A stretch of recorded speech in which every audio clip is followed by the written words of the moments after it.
could you give a brief analysis of the nature of Italian politics since the Second World War? I mean, from my understanding, it went from the domination of the Christian Democrats during the post-war period to the stability of the Crazzi government of the 1980s. We had the Berlusconi decades from 1994 to 2013. Then we went on to see the rise of the Five Star Movement, and with that, Euroscepticism, which accumulated in the 2018 Government of Change coalition with the Lega. That collapsed. We had Mario Draghi come in for a while, and now it seems to be the national populist government of Prime Minister Maloney. Why do you think this is the case? Is it purely a political, or is it more a reflection of the mindset of the people? And what do you think needs to be done to see Italy stabilize and live up to its potential? Thank you very much, Daniel. It's a very difficult question, and it's a very difficult task indeed to try to compress 8 years of Italian politics in few minutes. But if I could summarize it very briefly, I would say that broadly speaking, Italy has experienced two key phases in its political history past 1945, which is the period, the Cold War era, when the political system was basically centered around two major political parties, and one of which was, as you mentioned, the Christian Democrats, and the other one was the Communist Party, and also, of course, the coalition government was the Christian Democrats were the linchpin of the governing coalition in those years, and supported by a bunch of small parties, the Social Democrats, the Republicans, the Liberals, and eventually the Socialists. So that phase, of course, pretty much ended with the end of the Cold War. The Christian Democrats collapsed, in fact, imploded after the end of the Cold War. And to some extent, even the Communist Party had to rebrand itself under different names. At the moment, the heirs of that party are called the Partito Democratico, which roughly translates into a Democratic Party. And so after that phase, after the end of the Cold War, there's been a period of actually way more fluid, with parties that were much less able to, if you like, dominate the political scene, as well as parties that found more difficult to retain electoral support. And so there's been, over the past 30 years, essentially a kind of bipolar system, also facilitated by a new electoral law. But if you like, it's been a system way less blocked and way more fluid. Coming to the last point that you mentioned, look, it's interesting. What you say makes lots of sense. I mean, Italy gives, of course, the impression of being a rather unstable country because, of course, it had several governments, and the living, well, under the Cold War, the span of life of an Italian government was roughly 9 months. Now is slightly longer, but in reality, under the surface, Italian politics is not as unstable as it seems. Of course, sometimes there's a sort of revolving door politics, but in reality, the country, despite the change of governments, has been, if you like, over the past, if we take a long look at Italian politics, the country has been able to achieve significant industrial economic progress, somewhat slowed down over the past 20 years, but nonetheless, despite its apparent revolving door politics, the country has been able to, if you like, to rebuild after the Second World War, to become a member of the G7, one of the most industrialized country in the world. In fact, in Europe, is after Germany is the second largest manufacturing country, and still is one of the major manufacturing countries in the world. So it's a paradox which you rightly put your emphasis on, because in a sense it seems way less stable than Australia, for instance. Although of course some people have been speaking lately of the Italianization of Australian politics. But nonetheless, despite these, if you like, apparent instability, in reality, the country has been able to achieve a number of important objectives since the end of the Second World War. Coming to Meloni, I guess, was the question that you mentioned. I think, well, if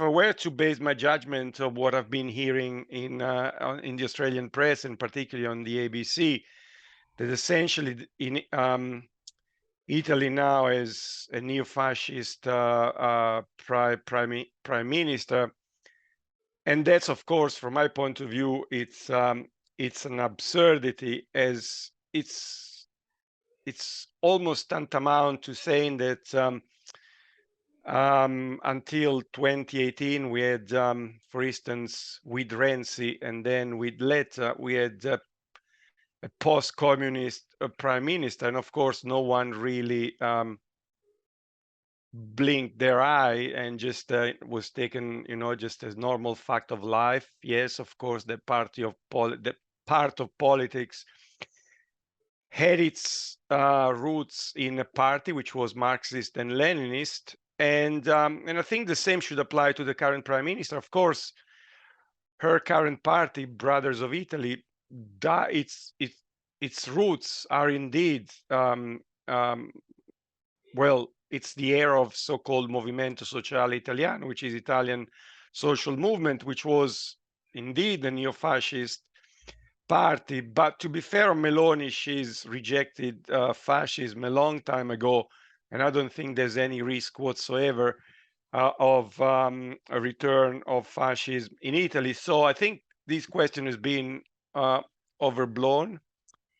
And sure enough, as you say, indeed, Meloni as well, she's been leader of this party really since I think 2011 or 2012, if I'm not mistaken. And sure enough, the party could have been described as a populist party, but as a threat to Italian democracy, well, no, I don't think that's the case, to be fair to her. Yeah, it's very true what you said. I mean, I know Italy, unfortunately, has the perception of being like the idiot cousin of Europe, and everyone always talks Germany and France, but Italy's not that far behind. And I think a lot of people forget that. I think the tumultuous nature of the federal government, say, and the type of characters that we have had over the years, such as Berlusconi, I think people kind of forget, they overlook that. They think it's, a mess. But yeah, I think it's very true what you say. Things are a lot more stable, and Italy's going a lot more stronger than people think. It's just frustrating because of that case. Has always haunted Italy, but it has so much potential to be right up there with the others, but it always seems to be downplayed. It's quite sad actually, considering its potential. Italy, I mean, since it's for all its history as a united country, Italy became unified in 1861, and since then, in a sense, Italy always found itself in during the last 3-4 decades of the 19th century, I'm sorry, Italy was often regarded as the last of the great powers, and never, of course, quite making it to the very top league. And in a sense, the same applies to today, and also during the even during the Cold War, a country with which of course was able to rebuild itself, which grew significantly, which indeed became one of the most industrialized countries, but to some extent never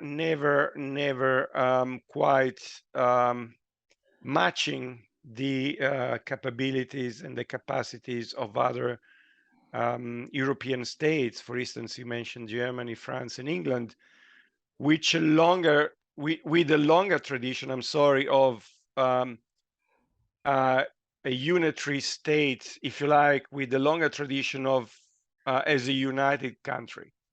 And so, to some extent, the fact that Italy reached, I would argue, its independence only quite late in the piece when compared to the other major countries of Europe, in a sense, as it took several years for for Italy to truly weld together a rather complex and varied cultural setting, if you like. Italy came to be a united country out of different small states, and also different cultural traditions, different and so that process, we think Italy as a small country in Europe being quite homogeneous, but in reality, for anyone familiar with Italian history and culture, and for anyone traveling, for instance, through Italy, I can tell you that if I were to travel northeast and northwest and people would speak in their own dialect, the chances of me understanding them are still today quite limited. And likewise, if I were to travel down south in Calabria or Sicily, I would find it very difficult to understand people speaking in their own dialect. Of course, I would start to understand them if that dialect then would be interspersed with Italian words. But if they don't do that, I would have no chance to understand them. And so it's been a long process in which, of course, took Italy many years to build itself up as a unitary state, and then of course the fascist experience. And so it's been a complex history. And of course, you're right to point out that sometimes certain personalities haven't, like for instance the shenanigans of Berlusconi, haven't really helped in boosting Italian reputation overseas. And so yes, there are of course a number of aspects dragging Italy down to some extent, or rather preventing it to fulfill its potential.